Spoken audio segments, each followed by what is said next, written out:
Hola, ¿qué tal a todos? ¿Cómo le va? Bienvenidos. Volvemos a reencontrarnos aquí en Buenas y Santas, esta propuesta que hacemos desde San Isidro, desde los estudios de televisión del Grupo Educativo Marini por la señal Santa María, el canal de la vida, a quien le agradecemos, como también a los amigos de Telered, que podamos tener este espacio que nos junta, que nos reúne de lunes a viernes de 20 a 21, ¿no? En este nuevo horario, y en él compartimos, leemos, decimos aquellas cosas que están pasando en la iglesia local de la Argentina y el mundo. Y usted sabe que también nos preocupan y ocupan los temas que hacen el día a día en este mundo que habitamos.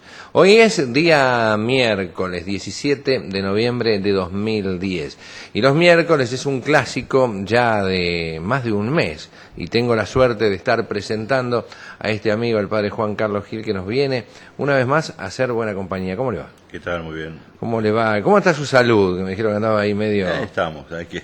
¿Mejorando? Sí, hay que llevarla. Hay que llevarla, ¿no? No, porque digo esto cuando, en el caso suyo, como el padre Adrián Santarelli, que no pueden parar. Este es el fenómeno, porque hay una demanda que se convierte muchas veces en exigencia. Es como el médico, ¿no? El médico no puede apagar el celular y decir el cirujano esconderse. Uno tiene que poner la cara todos los días, ¿no? Así que debe ser difícil. Sí, es difícil. Lo que pasa es que también hay que comprender que no somos imprescindibles y si hay que parar del todo, se para, ¿no? Sí, no, ustedes lo saben, pero a la gente le cuesta, ¿no? Así que, pero sí, claro, cuesta mucho. Bueno, y vamos a hablar hoy, padre, a retomar el tema de los talleres. Hemos vivido jornadas realmente maravillosas, intensas, de talleres de sanación y perdón, sanación de padres a hijos y padres e hijos. Hemos hablado de sanación y liberación. Hemos tocado muchos temas. Hoy vamos a hacer en algún momento un pequeño resumen de todo lo que vivimos en esta semana. Ha habido mucha buena respuesta, tenemos muchas preguntas para compartir en el día de hoy con usted, algunos llamados que después vamos a pasar en relación a estos temas, pero otros, como la gente, nuestros amigos de la parroquia Medalla Milagrosa del Talar de Pacheco, felicitan en el día de hoy a los sacerdotes, al padre Fernando Pugliese, más conocido como el padre Pucho, a Hugo Pietroboni, al padre Marito. Bueno, una fiesta importante, cumplen 15 años de sacerdotes, ¿no? Esto está bueno que se lo festeje la comunidad, ¿no? Cuando llega este momento. María Abuela de Aedo, bueno, nos saluda. Elena Varela es de Villa Lugano.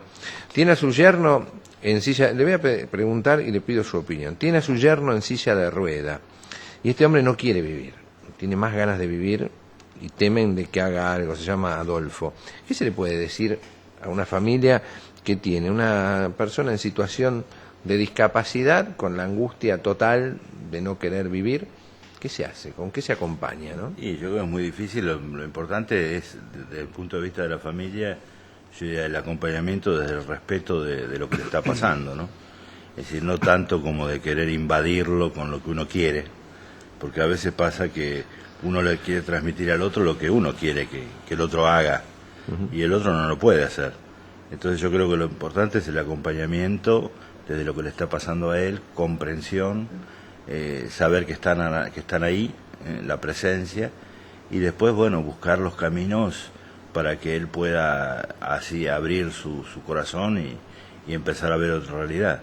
Pero es muy difícil, ¿no? Sí, es bueno recurrir en estos casos, en principio, más allá de la fe, ¿no? Que esta mujer la tiene, por eso nos llama para decirle, padre, que la ponga en oración a ella y a su yerno y a su familia, porque estas cosas las sufren todos. También recurrir, ¿no? a la ciencia puntualmente. Sí, a la ciencia y también a la ayuda, que hay grupos muy buenos de autoayuda para situaciones de riesgo, situaciones que están viviendo muchas personas, ¿no? Es decir, acompañarlos en eso que les está sucediendo. No es el primero ni el último que está en una situación así. Bueno, le mandamos un saludo también a quien nos pide oración, a mediante Colegiales, nos ve siempre y pide oración por su salud. Un amigo que nos visita cuando puede los miércoles, fundamentalmente Salvador, que está acá detrás de cámara, un amigazo que ha hecho el puente para que muchos de los programas que ustedes estén mirando tengan un contenido interesante, así que Salvador, gracias por venir y gracias por estar con nosotros. Estos llamados llegan al 4512-3807 y líneas rotativas. Recibimos también correos electrónicos a pereira@marin.edu.ar. Algunas de las preguntas que vamos a formularle hoy al padre son de televidentes, amigos, que en estos días me hacían llegar en su mayoría por correo electrónico las preguntas. Hay algunas que son interesantes de verdad, vamos a ver cómo sale el padre de estas preguntas, ¿no? Y bueno, vamos a ir avanzando con el programa del día de hoy. Quiero contarles que tenemos como siempre el santoral, ¿no? El santoral de la Iglesia, que nos propone hombres o mujeres que han logrado ubicarse en los altares por su talento, por su sacrificio, muchos de ellos mártires, otros que han llegado a ser reyes o reinas, ¿no? Como Santa Isabel de Hungría, una mujer de la que vamos a hablar enseguidita. Pero hoy nos damos un lujo, padre, se lo voy a contar. El santoral no lo voy a leer yo, ni lo voy a contar yo, lo va a leer un amigo de este programa. Lo va a leer porque usted va a ver las imágenes cuando él lo está leyendo en San Pedro, justamente. Un tal Benedicto XVI habla de Santa Isabel de Hungría aquí en Buenas y Santas. Lo vemos.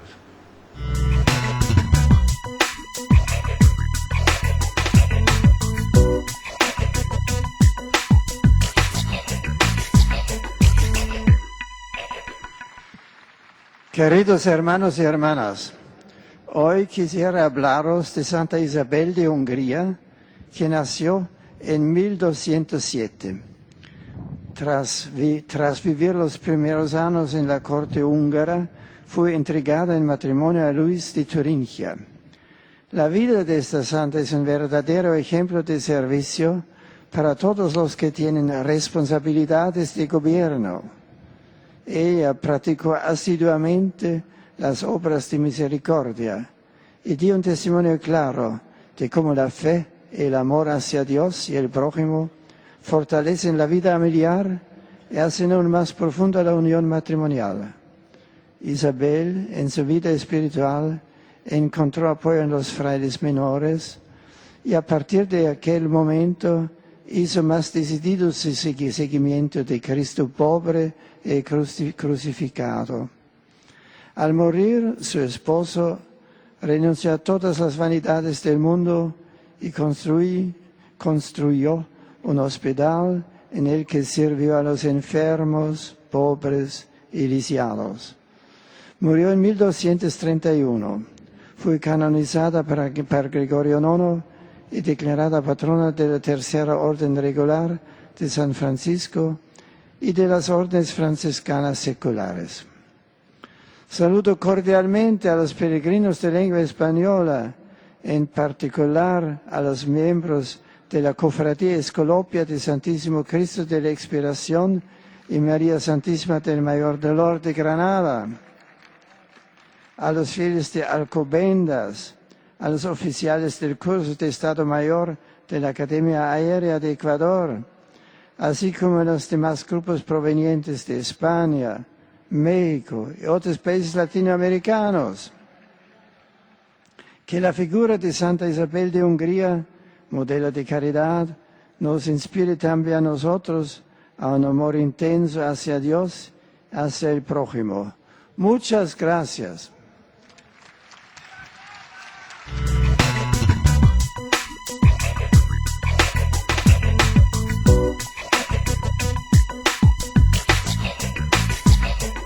Buenas y santas, por la señal Santa María, el canal de la vida que de lunes a viernes de 20 a 21 nos permite este encuentro de 1 hora para compartir las noticias. Y yo quiero decirle que hay muchas formas de llegar a ver nuestro programa y a observar los trabajos que hace Multimedios Marín. Si usted ingresa al sitio www.youtube.com/Grupo Educativo Marín, se va a encontrar, si el director quiere ponerlo en pantalla, con esta posibilidad, ¿no? En este caso, hoy estoy acompañado acá en persona con el padre Juan Carlos Gil, pero usted puede ver todos los programas que se hacen de Buenas y Santas en este sitio web, estamos hablando, repito, www.youtube.com .com/Grupo Educativo Marín. Y si usted también nos quiere seguir o quiere recomendarle a alguien este programa que no está en Buenos Aires, que está en el interior de la Argentina o que está en algún otro lugar del mundo,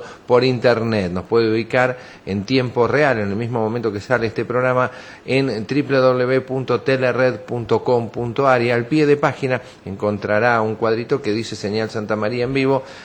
Justamente pincha en ese lugar y abrirá la pantalla de su computadora, no solamente con nuestro programa, sino con todos aquellos buenos programas que tiene la Señal Santa María, el canal de la vida.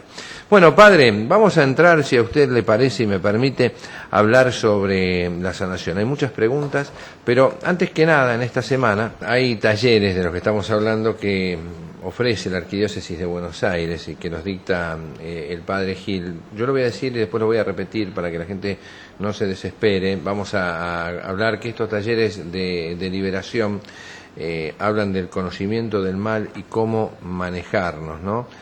A cargo del padre Juan Carlos Gil, él es miembro de la Comisión de Espiritualidad de la Arquidiócesis de Buenos Aires e incardinado de la Orden de San Benito. Y estos talleres serán los días martes 23 y 30 de noviembre y 7 de diciembre, de 15:30 a 17 en la parroquia Nuestra Señora de Loreto, en la calle Juncal al 3100. Los mismos días, martes 23, 30 de noviembre y 7 de diciembre, pero de 20 a 21:30 en la parroquia Santo Tomás Moro, en Urquiza 1450, en Vicente López. Jueves 25 de noviembre y los días 2 y 9 de diciembre en el Santuario de Jesús Sacramentado, en la Avenida Corriente, en la Ciudad de Buenos Aires, al 4400, y el jueves 25 de noviembre, también 2 y 9 de diciembre, en la parroquia Madre Admirable, en la calle Arroyo 931. Usted puede llamar, usted puede ingresar, ahí tiene la página web y el teléfono de lo que es la Posada del Orante, www.buscarsoloadios.com.ar, o este teléfono 4701-6128, donde puede corroborar o confirmar estos horarios, que dichos así al aire, uno dice, ¿cómo los anoto? Bueno, hay una forma de llegar a tenerlos, igual lo vamos a estar repitiendo en el programa y vamos a estar difundiéndolos durante estos días, ¿no? Sería bueno que vaya la gente, que encuentre, ¿qué, padre, en estos talleres? Más que nada, este taller de liberación, que es el que comenzamos la semana pasada a dar acá en un pantallazo, es, como leías, el conocimiento del mal y cómo es el manejo del mal, ¿no? Y cómo manejarnos nosotros frente al mal. O sea, es un taller muy práctico, no es nada nuevo, ahí no se aprende nada nuevo, sino que es la doctrina de la Iglesia de toda la vida. Lo que pasa es que se habla poco. Últimamente se habla muy poco del mal y del demonio, ¿no? Entonces creo que es importante como que las cosas queden claras, ¿no? Eso es lo que clarifica mucho y ayuda también a de qué manera superar nosotros la acción del mal en nuestra vida. Hay un llamado, hay una pregunta de Mariana de Coglan que nos dice claramente: ustedes hablaron que para sanarse hay que perdonar, pero ¿cómo perdonar al hombre que destruyó a mi familia? Se fue de casa, nos dejó la buena de Dios, encima nos estafó, lo sacó lo poco que teníamos, yo tengo mucha bronca y dolor, no creo que pueda perdonarlo. Digo, este es un escenario concreto y real. Digo, Sí. ¿cómo? Yo me pregunto, y yo no digo que me pongo del lado de ella, digo, pero la entiendo 100%. No, y por supuesto yo también, y es importante el reconocimiento, es decir, no puedo. Yo siempre digo, yo prefiero la persona que me dice yo no lo puedo perdonar a que él perdona tan fácilmente, ¿no? Ese perdón tan social, político, ¿no? Es decir, no, yo considero que es mucho más honesto el poder decir no lo puedo perdonar. Pero ¿qué pasa? Si yo no lo perdono, no sanamos. Entonces yo necesito perdonarlo. Y ahí es donde empiezo a trabajar el perdón, porque yo lo tengo que perdonar, como decíamos en el taller, a la manera de Jesús, no a la mía. Y la manera de Jesús, ¿cuál es? La de la cruz. Padre, perdónalo porque no saben lo que hacen. Entonces yo voy a tener que llegar a perdonarlo porque no sabe lo que hace. Y nosotros confundimos sabiduría con conocimiento, ¿no? Nosotros decimos, yo lo perdono, pero sabe lo que me hizo, ¿no? Claro. Y no tiene nada que ver, porque sabiduría viene de sabor, de saborear. Entonces yo lo tengo que perdonar porque no saboreó quién soy yo, no saboreó la fidelidad, no saboreó el amor, no saboreó la familia. Por eso lo voy a perdonar. Entonces, como me es tan difícil perdonarlo, yo no puedo, es como que a mí no me da el cuero, y esto es bueno reconocerlo. Tengo que empezar a trabajar el perdón en nombre de Jesús. Yo lo voy a empezar a perdonar en nombre de Jesús, es toda una tarea, ¿no? ¿Por qué? Porque en nombre de Jesús se realizan todas las cosas. Y en el nombre de Jesús yo voy a tener que perdonarlo. Pero hasta que yo no lo perdone, como decíamos, no voy a poder sanar. No vamos a sanar esta situación. Lo que pasa es que uno a veces confunde y cree que, de alguna manera, si yo lo perdono, lo favorezco, ¿no? Claro. Lo estoy favoreciendo. Y yo no me doy cuenta que el primer favorecido soy yo. Porque la falta de perdón me está matando. Este caso concreto, es decir, evidentemente esto viene a través de una separación, por ejemplo. Sí. A partir de la separación, muchas veces, esa persona que era la más amada, la más querida, pasa a ser el enemigo número uno de mi vida. Y pasan toda la vida apuntando los cañones para el otro lado. A mí me gusta usar la imagen del calabozo, ¿no? Es decir, nosotros tenemos en el calabozo de nuestro corazón, tenemos prisioneros todos los que no hemos perdonado. Y nosotros estamos perdiendo un tiempo maravilloso porque estamos custodiando que no se me escape, ¿no? Claro, estoy de carcelero. Es muy bueno. Entonces, hasta que yo no abra ese calabozo, hasta que yo no lo suelte, no lo largue, no voy a sanar. Entonces, es importante esa decisión. Es una decisión. Claro. Por eso, para la sanación y para el perdón, lo importante, como yo digo, es el querer, no el poder. Porque el poder no lo tengo yo. El poder me viene de Dios. Pero el querer sí lo tengo que poner. Entonces hay que preguntarle al corazón, bueno, ¿querés perdonar? A ver si me puedo expresar. Cuando uno escucha, quédate tranquilo, te hizo mucho daño y en vida Dios se va a encargar. En algún momento Dios se va a encargar de que le pase lo que le tenga que pasar. Y de repente uno ve que esa persona se enferma, esa persona tiene un mal, ¿viste? ¿Lo escuchó eso? ¿No? Sí, sí. Dios se encarga, Dios es justo, los tiene a todos y todo el que las hace las paga. Eso a veces le puede dar tranquilidad a uno que estaba enojado con esa persona, pero ¿qué hay de cierto en todo No, esto? pero es horrible, porque de alguna manera ahí se confunde mucho lo que es perdón con justicia, ¿no? Misericordia con justicia. Y no tiene nada que ver, ¿eh? La misericordia supera toda justicia. La misericordia es divina. Entonces yo tengo que perdonar, es decir, sin esperar justicia. Claro. Y ahí uno está esperando justicia, bueno, ya la va a pagar, ya en este mundo se paga todo, ya, ¿no? Sí, por eso. Es decir, Está evidentemente, bueno. Aquello que decías, me siento en la puerta de casa a ver pasar el cadáver de mi enemigo. Estaba por decirle esa frase, estaba hablando porque... Faltaba eso. Le iba a decir porque es otra de las frases comunes. Porque realmente, pero eso es una búsqueda de justicia, es decir, y no, eso no es el perdón. Lo mismo cuando uno dice, bueno, yo lo voy a perdonar, yo lo perdono, pero que venga y se me ponga de rodillas, ¿no? Eso no es misericordia, eso no es perdón. Bien, padre, yo tengo para contarle, a ver, otra. Le voy a ir tachando preguntas. Alberto Sanz es de Ramos Mejía.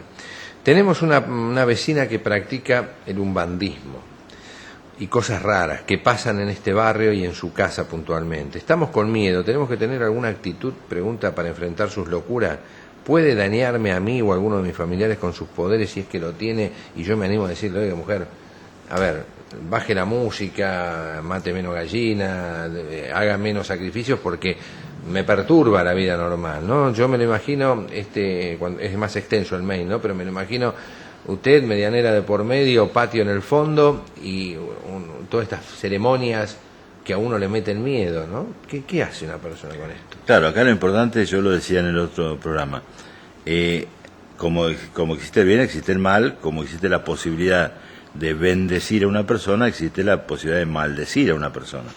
Entonces, esa maldición viene de alguien que, de alguna manera, o le sale de su corazón enfermo por el pecado, de su bronca, o puede salir de alguien que trabaje para el mal de alguna manera. Pero el tema es que ese mal va a llegar a la persona en la medida que la persona lo deje entrar. O sea, si no hay, decíamos el otro día, si no hay una puerta de entrada, si yo no abro una puerta, el mal a mí no me puede hacer nada. Entonces el tema es que de alguna forma ya se está abriendo una puerta desde el tema del miedo. Uh-huh.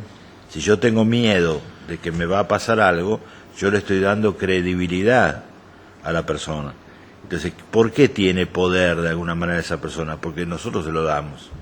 Claro. Porque nosotros le estamos dando credibilidad. Yo creo que lo que hace me puede dañar a mí o a alguno. Claro, pero pensando y tomando sus palabras que el mal existe, digo, y que hay gente que lo puede infringir y nos puede dañar, yo digo que el tener miedo hasta estaría dentro de lo lógico, ¿no? Porque digo, yo no es que le quiera dar el poder, pero yo sé que esta persona tiene algún poder para dañarme, ¿no? Yo cambiaría miedo por prudencia, ¿no?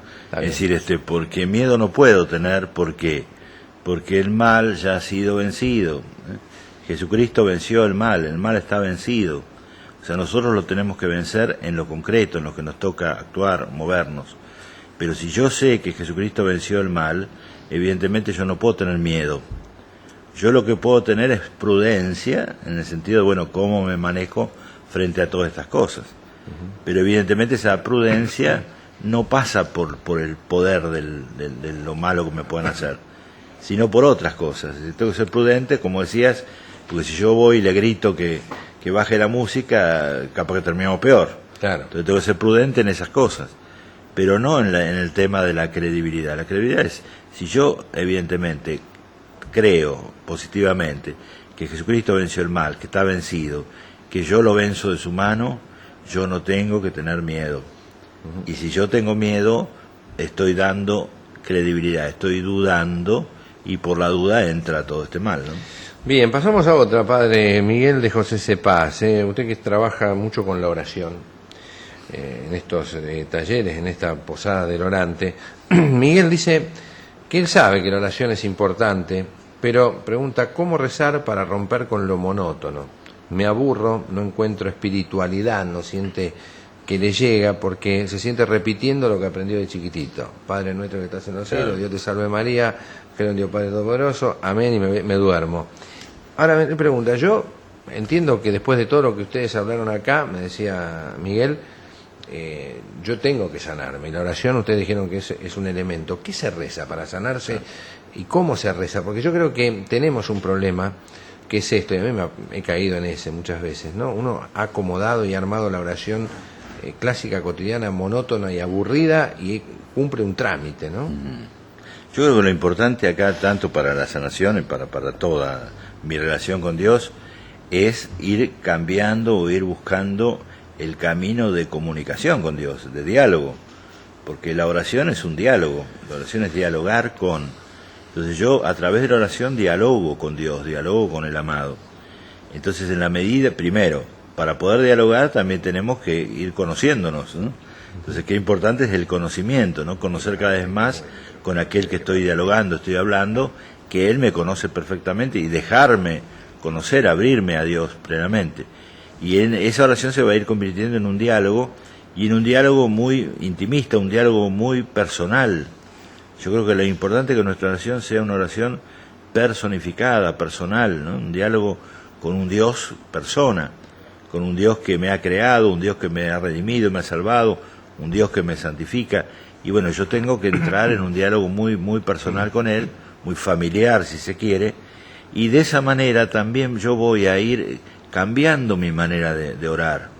Es decir, y no es que las oraciones preestablecidas sean malas, es decir, las oraciones preestablecidas son un camino, y un camino que evidentemente Dios mismo lo ha puesto, porque Él nos enseñó el Padre Nuestro, ¿no? Claro. Es decir, y la Iglesia lo pone, pero también como camino, pero como todo, de alguna manera, como todo andador, me tiene que servir para empezar a caminar.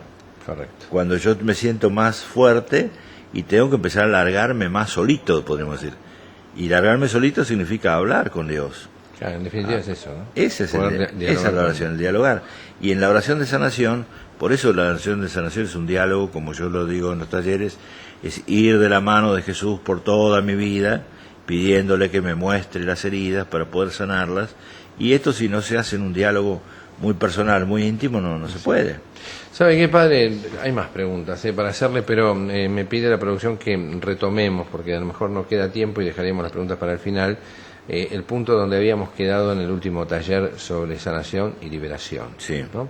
¿Qué nos quedó por contar? Sé que mucho e interesante, pero... Sí, bueno, yo me parecería bueno como retomar un poquito el hilo y rápidamente hacer un pequeño resumen para los que no lo vieron también la otra vez, ¿no? Vamos. Porque el taller de liberación lo que nos invita, como decíamos, era al conocimiento del mal, que es el mal, cómo se presenta en nuestra vida y cómo actuar nosotros frente a él. Y decíamos en el otro taller que para poder hablar del mal, tengo que hablar del acto creador de Dios. O sea, Dios crea y todo lo hace bueno. Dios es eterno, el único eterno. Él hace la creación, todo surge en la creación. Como cumbre de esa creación es el hombre, y también dentro de la creación crea a los ángeles. Y decíamos que ahí, en un determinado momento, un ángel liderando a los demás hace un enfrentamiento, podemos decir una oposición frente a Dios, una elección, y a partir de ahí comienza el mal.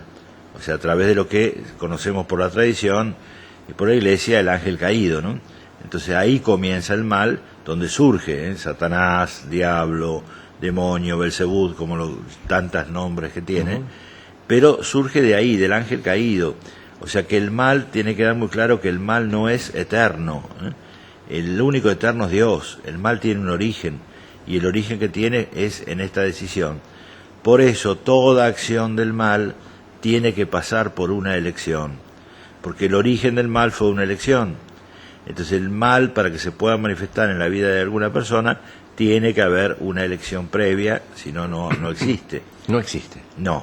Existe en el medio que existe porque es personificado, decíamos. No, pero digo, no existe por elección. No se da, claro. Si yo no lo elijo, claro, no va a pasar nada si no hay una elección propia.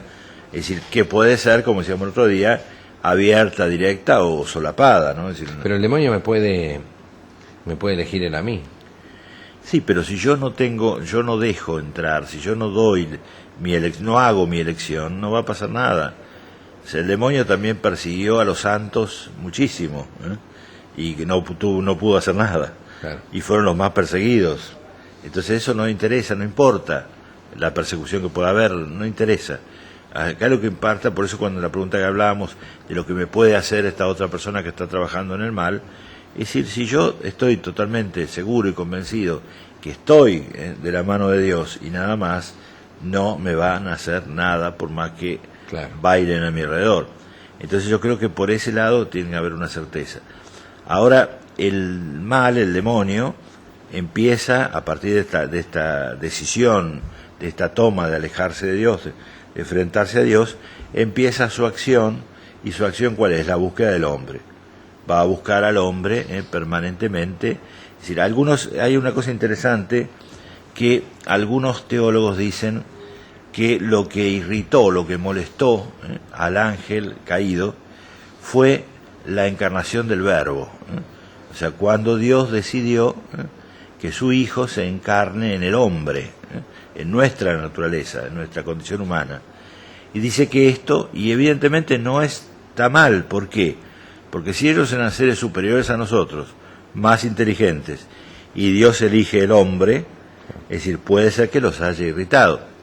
Aclaro una cosa, los que escuchan esto pueden decir, y bueno, pero esto es posterior, Claro. Primero fue la creación, sí, eso para nosotros, que vivimos en el tiempo y en el espacio. Para Dios, todo es un eterno presente. Para Dios no hay ayer, mañana ni hoy, sino que Dios lo ve todo delante de Él como un hoy.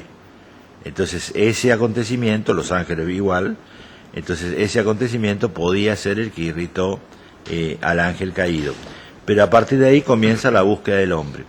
Y esa búsqueda del hombre de alguna manera es como progresiva. Yo decía el otro día, y quiero que quede claro, que hay una acción progresiva en el mal, pero no quiere decir que esa progresión se va a dar en cada persona.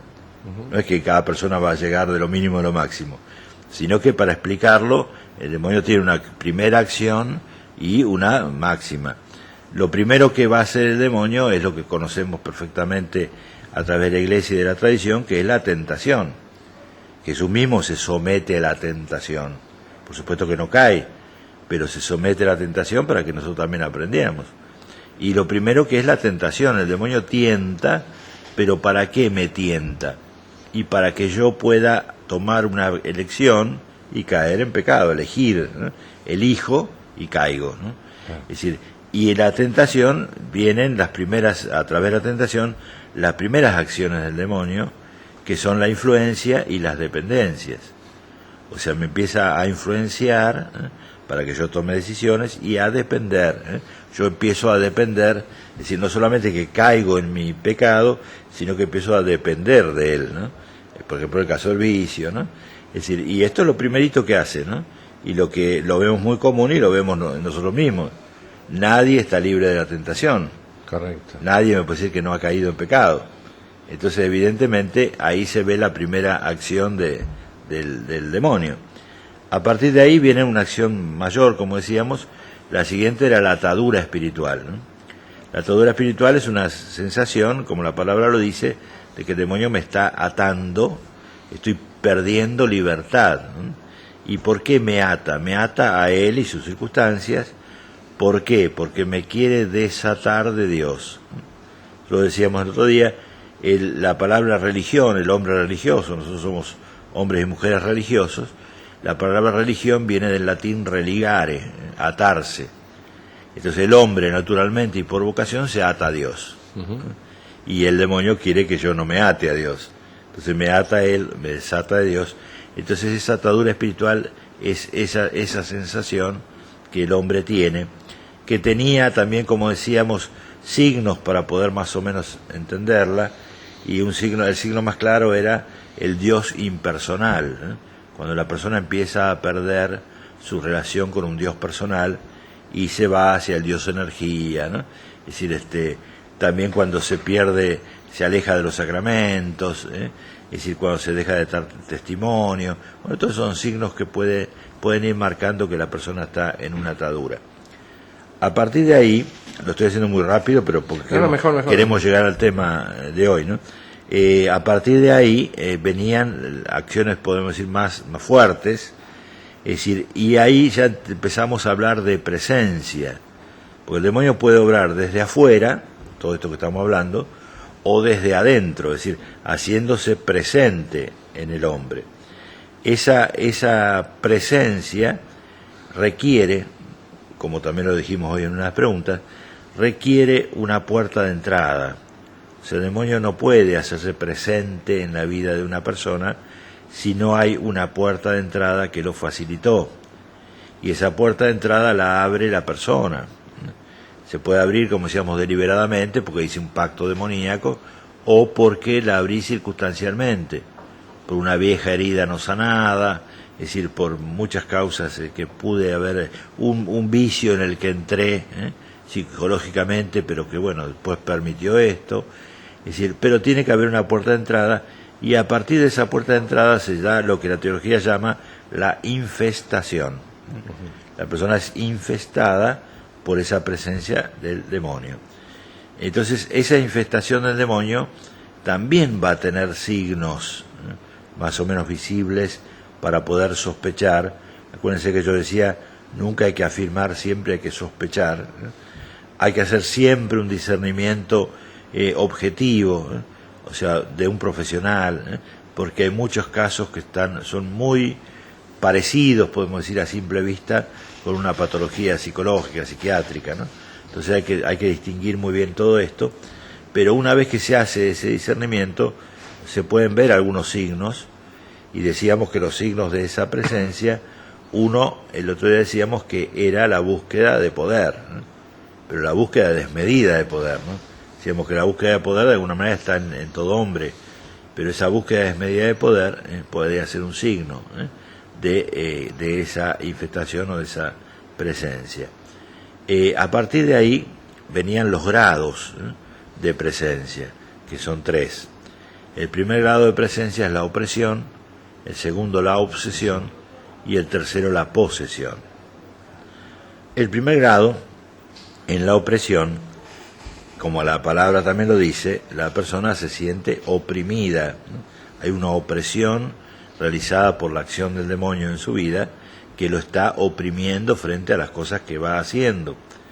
Aquí el demonio ya presente se apodera de las partes inferiores del hombre, que son la imaginación, la afectividad, la memoria, que es donde trabaja, evidentemente, el demonio también podemos decir, en la tentación. Porque la tentación trabaja con mi imaginación, con mi memoria, ¿no? Con mi afectividad. Pero acá, en la opresión, ya memoria, afectividad, imaginación, están tomadas por el demonio. O sea, él se apoderó. Entonces la persona tiene esa parte inferior de su persona, podemos decir, en manos de la acción del demonio. Es decir, la opresión es bastante común también, o sea, es decir, no es que uno se puede encontrar con muchos casos de esta opresión. Claro. Para salir de la opresión hace falta oración de liberación. O sea, yo necesito ser liberado. La oración de liberación, yo les decía el otro día, cuidado, no hay que hacerla solos. Claro. Uno solo puede pedir que Dios me libere del mal, pero no liberarme yo. Es decir, entonces hay que pedir mucho la liberación de parte de Dios, como me lo enseña Jesús en el Padre Nuestro, pero a su vez acá hace falta una oración de liberación, es decir, que la tengo que hacer eclesialmente, o sea, la iglesia, o sea, la comunidad de alguna manera, tiene que acompañarme en esta oración para quitar esa opresión en mí o en otra persona.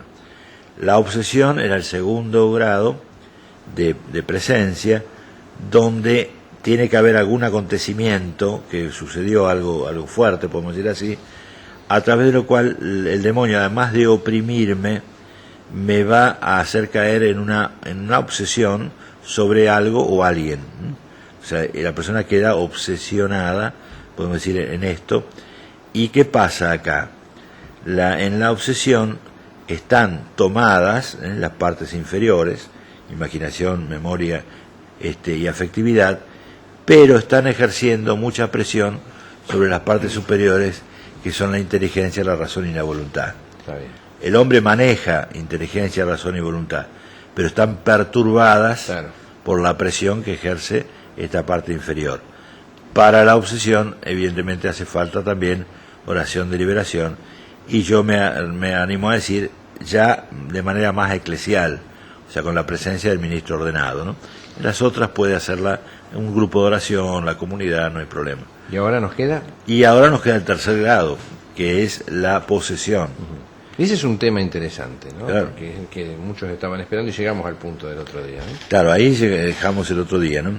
Es decir, la posesión sería este tercer grado de presencia, que no es muy habitual, es rara. Es decir, eso también hay que dejarlo claro. Es decir, no podemos decir fácilmente, como yo te contaba la vez pasada, gente que viene y dice, padre, hágame un exorcismo porque estoy poseído. No. Es decir, en esto hay que ser muy delicado.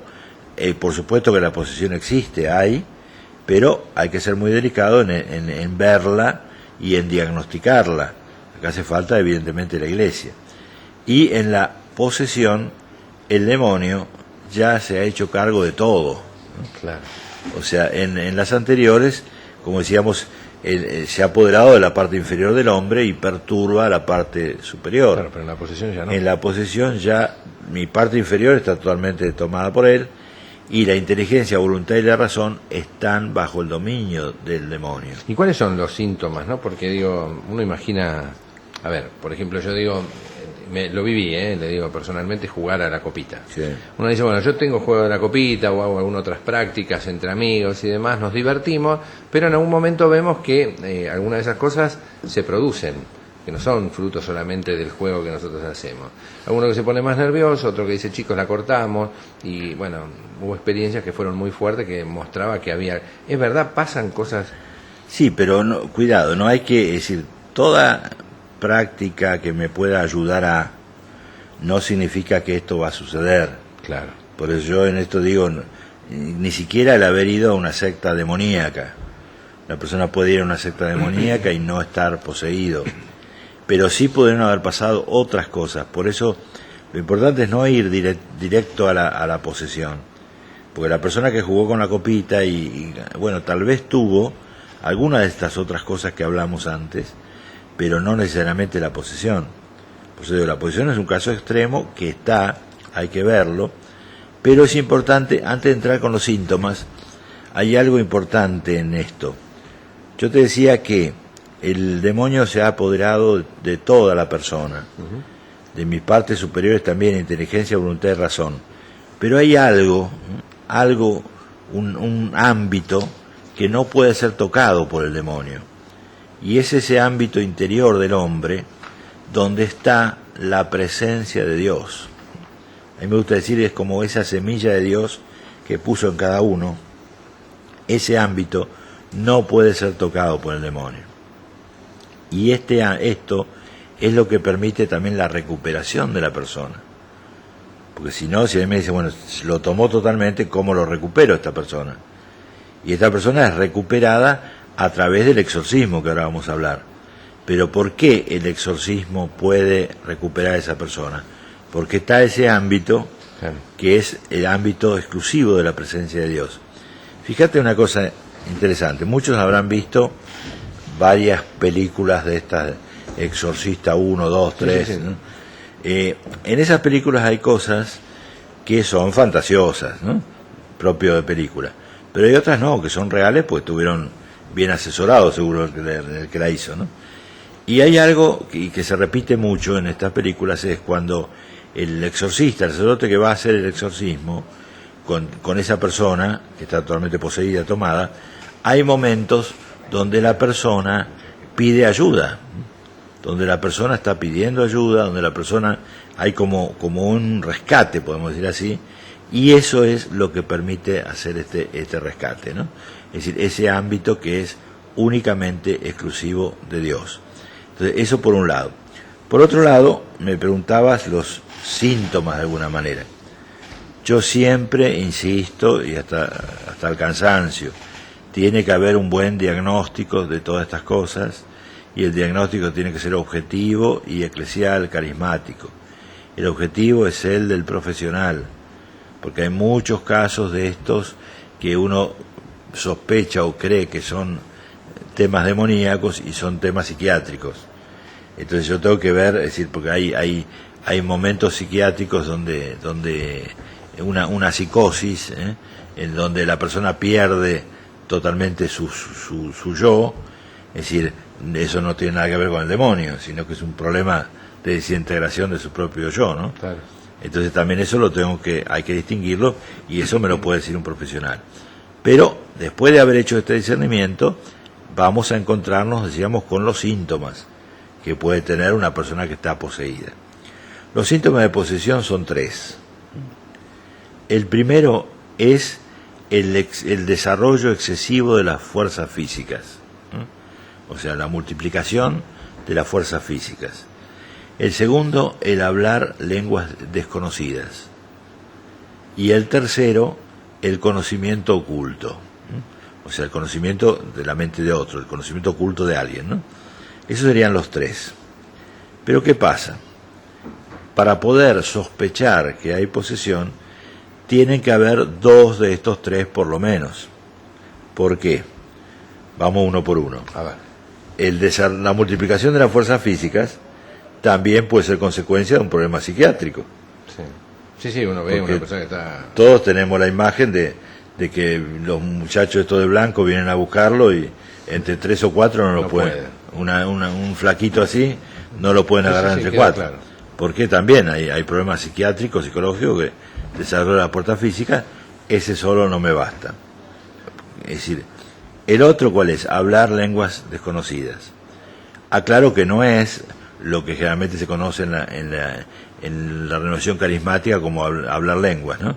Porque evidentemente eso es una oración, una manera de relacionarme con Dios que a veces nadie entiende lo que estoy diciendo, pero me siento bien. Claro. No, acá estamos hablando de lenguas que tengan un sentido.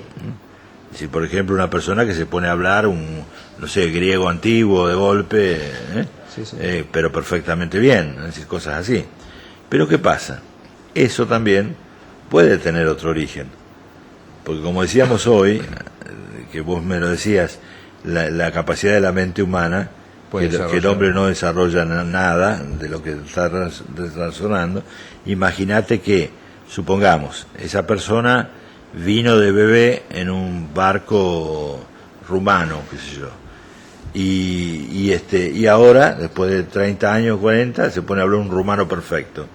Y bueno, tal vez eso quedó grabado en él o en ella, es decir, y lo vuelvo a repetir ahora, y bueno, puede pasar. Por eso digo, tampoco eso solo me sirve. Y la tercera, él con la revelación de conocimientos ocultos, también, es decir, esto se veía en la película, se veía claro, las fuerzas, también lo que decíamos recién, y también la revelación, porque en esas películas, por ejemplo... El agua bendita quema. También, o la nena esa que le decía al cura los pecados del cura. Claro. Pero callate la boca porque vos... Y le cantaba los pecados de él, ¿no? Sí, las 40, sí. Entonces, ¿qué pasa? Eso puede ser un signo, pero eso también puede tener otro origen, porque hay personas que tienen carismas o dones por el cual tienen conocimientos. ¿Y qué pasa? Yo siempre digo, y esos conocimientos pueden ser usados inclusive para el bien y para el mal, porque Dios cuando da un carisma, cuando te da un carisma no te lo retira, y hay gente que lo ha usado mal. Entonces yo puedo ir a una persona y la persona por ahí me está diciendo a mí lo que me va a pasar y por ahí la invoca fenómeno. Yo le puedo hacer una pregunta, padre, porque usted habló de la tentación. Y yo hace rato que estoy tentado de hacerle una pregunta. ¿Qué se siente, no? Y seguramente muchos se identifican con esto. ¿Qué se siente estar frente al demonio, puntualmente, no? Esto de que usted ha vivido estas experiencias de tenerlo frente... con dos características, con tres, con una, con ninguna, pero aparece. ¿Qué es estar frente? Yo creo que uno tiene que tener conciencia de que siempre vas a estar frente, porque evidentemente si estamos hablando acá y queremos que quede claro toda la acción demoníaca desde lo menor a lo mayor, a mí nadie me va a decir que no estuvo frente al demonio, porque todos fuimos tentados. Sí, pero ante una persona poseída. Claro, bueno, eso es más impactante, pero el tema es que si yo tengo la certeza, la seguridad, que el demonio ha sido vencido, que yo en aquel momento, tengo que vencer, no, y en todo momento, porque no por Jesús fue. Claro, pero para siempre. Claro. O sea, no es que lo venció esa vez y no, ha sido vencido para siempre. Entonces yo tengo que obrar hoy con el mismo poder. Por eso es el poder de él el que logra todo esto. Y yo así como tengo que vencer la tentación, tengo que vencer todas las otras cosas que estuvimos hablando, pero con la certeza de que es el Señor. Por eso en el exorcismo, que ahora vamos a ver si tenemos tiempo para hablar un poquito de él, es decir, se va a ejercer la autoridad de Jesucristo, pues se va a obrar en nombre de Jesús y con la autoridad conferida por Jesús, porque esto no vino de él. Jesús le dice a los apóstoles, vayan y expulsen los demonios. Claro. Entonces, ¿quién les dio el poder? Jesús. Y en mi nombre, vayan y en mi nombre. Entonces el nombre de Jesús es el poderoso.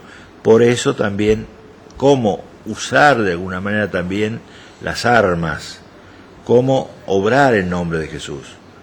Por eso es importante que quede claro que el hombre tiene que va a trabajar esta lucha en la medida que tenga las armas y pueda.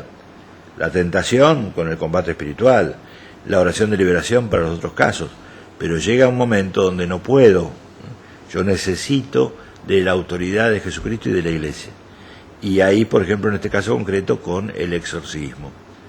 O sea, el exorcismo es una oración, un ritual de la Iglesia, es decir, que está indicado y mandado para los casos de posesión, y eso tiene que ser ejercido por un sacerdote autorizado. O sea, todo sacerdote de alguna manera, en su orden sacerdotal, tiene esta facultad o esta potestad. Pero esta potestad, esta realidad de ejercer el exorcismo, es propio del obispo. ¿Por qué? Porque él tiene la plenitud del sacerdocio. No nos queda mucho tiempo, ¿no? Pero yo le quiero hacer una pequeña más. Digo, las herramientas con las que cuenta el sacerdote que está del otro lado, está claro, viene con la autoridad que Jesús le dijo, expulsen los demonios en mi nombre. El diablo, por supuesto, el demonio pelea con todo lo que tiene, ¿no? Sí. Digo, ¿cuáles son las armas más comunes con las que uno se encuentra en un exorcismo que el demonio usa? Ataca al sacerdote porque uno tiene esta sensación que lastima a la persona, Claro. Y la está lastimando, de hecho, en lo físico y en lo psicológico, me parece mucho. Digo, ¿cómo es el usar estas armas? ¿Cómo hace usted del otro lado para...? Lo que pasa es que de alguna manera el demonio lo que busca es vencer, y va a vencer a través de la debilidad O sea, el demonio es Claro. sumamente inteligente y sabe muy bien y la tiene muy clara que Jesucristo lo ha vencido. Entonces él se va a jugar en este momento porque por vencer al que está, al que lo quiere vencer, ¿no? Entonces de alguna manera está buscando y va a buscar las debilidades, la parte débil. Entonces va a buscar la parte débil del sacerdote o de los que están ahí, de lo que sea. ¿Para qué? Para debilitarlos en ese poder que ya lo conoce. Vos pensás que cuando Jesús se encontró, no tengo ahora exacto el texto, pero con un endemoniado, es decir, el demonio reconocía quién era Jesús. Los demás no sabían nadie quién era, pero el demonio reconocía quién era Jesús, porque él tiene pleno conocimiento. Claro, sí, sí. Pero me va a buscar, al que va a ejercer, va a buscar esa parte débil. Por eso es muy importante, esto tiene que ser es una oración con poder. Y como es una oración con poder, el poder lo tiene Dios, lo tiene Jesús, pero yo tengo que armarme de ese poder, tengo que estar muy seguro de ese poder. Por eso es muy importante la preparación para todo esto. Yo le hago una pregunta más y después me gustaría cerrar el programa con su bendición, por eso voy a ser breve, ¿no? Carmen de Zárate dice: siento que dentro mío hay fuerzas que me llevan a proceder mal, como si tuviera el diablo en el cuerpo. No soy yo y no encuentro paz en algunos momentos del día, me desconozco. ¿Puede ser que esté poseída? Digo, uno puede... No, es muy difícil, por eso esto es muy raro, la posesión. Evidentemente ahí hay una gran fuerza de tentación con la que hay que luchar. O sea, primero hay que fortalecerse con el tema de la tentación. O sea que ahí hay que hacer un buen combate espiritual, para mí. Y después ver qué es lo que está pasando en las otras cosas que hablábamos, ¿no? Es probable que haya una atadura espiritual y por eso sienta que no puede obrar, que no es ella, que no... Pero cuidado con lo demás, es decir, no vayamos por más cuando hay que agotar lo menos, ¿no? Bien. Es decir, yo creo que es importante. Si a mí me duele la cabeza, yo tengo que tratar de que se me pase de la cabeza y no pensar que es un cáncer terminal, ¿no? Claro. Ir a ver al mejor oncólogo del mundo, es decir, para que me cure del cáncer. Y cuando llego allá me dice, ¿qué cáncer? ¿no? Claro. Usted lo que tenía era un dolor de cabeza. Bueno, padre, nos acercamos al final otra vez, un programa que se hace muy corto, son casi una hora y usted se dará cuenta que se simplifica y parece que tuvimos hace 10 minutos que empezamos el programa, así que esto amerita que seguro nos volveremos a encontrar en otro momento. Yo le digo, si puede, como siempre, cerrar este programa con una bendición para todos los amigos de Buenas y Santas. Bueno, vamos a ponernos muy en la presencia del Señor, estamos, pero tratemos de vivirlo y aprovechar este momento como una oración muy personal.